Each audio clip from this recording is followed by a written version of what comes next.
শুভ সময় সবাইকে স্বাগত জানাচ্ছি। আজ আপনাদেরকে জানাবো ঈশ্বরচন্দ্র বিদ্যাসাগর নিয়ে।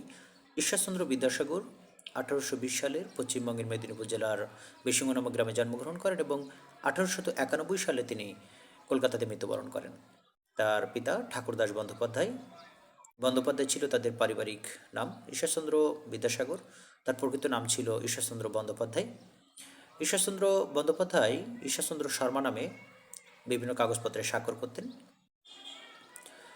1839 সালে বিদ্যাসাগরের মাত্র 19 বছর বয়সের সময় সংস্কৃত কলেজ বিদ্যাসাগরের সংস্কৃত ভাষায় পাণ্ডিত্যের জন্য তাকে বিদ্যাসাগর উপাধি দিয়েছিলেন। তিনি 5 বছর বয়সে ভর্তি হন এবং 8 বছর বয়সেই প্রাথমিক শিক্ষা সমাপ্ত করেন বীরসিংহ গ্রাম থেকে এবং এরপরে চলে যান কলকাতাতে এবং কলকাতায় তিনি চণ্ডীচরণ শিবচরণ মল্লিকের পাঠশালাতে 1 বছর অধ্যয়ন করেন। এরপর সেখান থেকে তিনি সংস্কৃত কলেজে ভর্তি হন এবং সংস্কৃত কলেজে দীর্ঘ প্রায় 12 বছর পড়াশোনা করেছেন সংস্কৃত ভাষা, ব্যাকরণ, অলঙ্কার শাস্ত্র, স্মৃতিশাস্ত্র, বেদান্ত শাস্ত্র সহ প্রভৃতি বিষয়ে। 1841 সালে বিদ্যাসাগর ফটুলিয়াম কলেজের হেড পণ্ডিত হিসেবে নিযুক্ত হন এবং 1846 সালে তিনি ফটুলিয়াম কলেজ থেকে চলে আসেন এবং সংস্কৃত কলেজের সহযোগী সম্পাদক পদে যোগদান করেন এবং এই কলেজে পরবর্তীতে তিনি অধ্যক্ষ হন। ঈশ্বরচন্দ্র বিদ্যাসাগরকে আধুনিক বাংলা গদ্যের জনক, প্রভাবক বা উদ্ভাবকও বলা হয়ে থাকে। রবীন্দ্রনাথ ঠাকুর ঈশ্বরচন্দ্র বিদ্যাসাগর সম্পর্কে বলেছেন তিনি বাংলা গদ্যের প্রথম লেখক। এখানে বলে রাখা ভালো, মীর মশাররফ হোসেনকে মুসলিমদের মধ্যে প্রথম গদ্য লেখক হিসেবে চিহ্নিত করা হয়। ঈশ্বরচন্দ্র বিদ্যাসাগর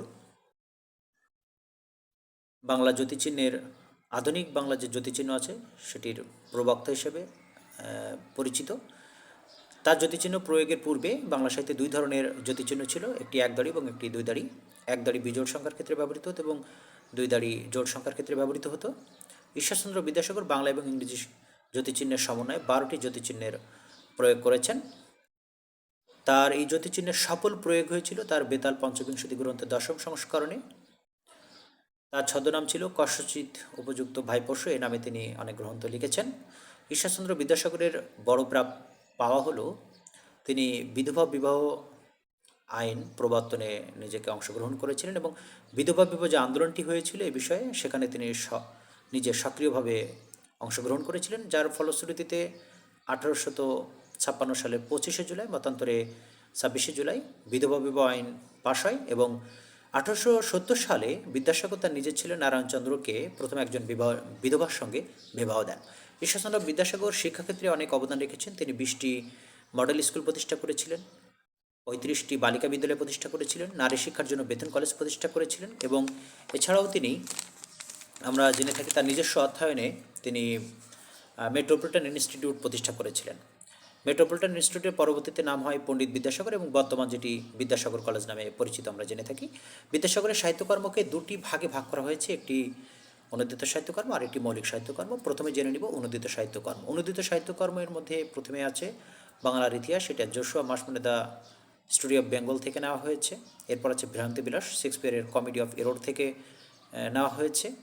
এরপর আছে মহাভারতের উপক্রমণিকা, এটি বেদব্যাসের মহাভারত থেকে নেওয়া হয়েছে। এরপরে আছে শকুন্তলা, এটি কালিদাসের সংস্কৃত ভাষার কবি কালিদাসের অভিজ্ঞান শকুন্তলা থেকে নেওয়া হয়েছে। এরপরে আছে বেতাল পঞ্চবিংশতি, যেটি আমরা জেনে থাকি, যেটি 1847 সালে প্রকাশিত এবং প্রথম মুদ্রিত গ্রন্থ এটি, এবং এখানেই বিদ্যাসাগর তার জ্যোতিচিহ্নের সফল প্রয়োগ প্রথম ঘটিয়েছিলেন। এটি মূলত হিন্দি বৈতাল 25-র বঙ্গ অনুবাদ এবং সর্বশেষ আছে সীতার বনবাস, এটি বাল্মীকি রামায়ণ অবলম্বনে রচিত হয়েছে।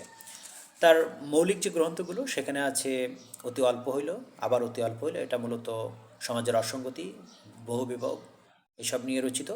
অতি অল্প হইল রচনাটি তিনি কস্যচিৎ উপযুক্ত ভাইপোষ্য নামে ছদ্মনামে লিখেছিলেন, এটি একটি রম্য রচনা। এছাড়া আছে ব্রজবিলাস, আছে রত্নপরীক্ষা, এছাড়া আছে যশোরের হিন্দু ধর্ম রক্ষিণী সভা।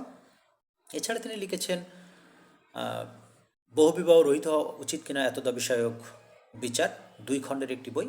লিখেছেন বিধবা বিবাহ পরিচালিত হওয়া উচিত কিনা এতদা বিষয়ক প্রস্তাব, এটিও 2 খণ্ডে। এছাড়া তিনি লিখেছেন প্রভাবতী সম্ভাষণ। তার বন্ধুর কন্যা মৃত্যুর পরে তিনি দীর্ঘদিন ধরে মনোকষ্ট ভুগেছিলেন। এই মনোকষ্টে তিনি লিখেছিলেন এই প্রভাবতী সম্ভাষণ। এটি মূলত 1864 সালে প্রকাশিত হয়। এটিকে বাংলা সাহিত্যের প্রথম শোকধর্মী কোনো গ্রন্থ হিসেবে চিহ্নিত করা হয়। এছাড়া একই সাথে এটিকে বাংলা সাহিত্যের প্রথম, আমরা যদি বলে থাকি যে প্রথম মৌলিক গ্রন্থ, সেটিও এটি। বিদ্যাসাগর আত্মজীবনী লিখেছেন বিদ্যাসাগর চরিত বা আত্মচরিত নামে।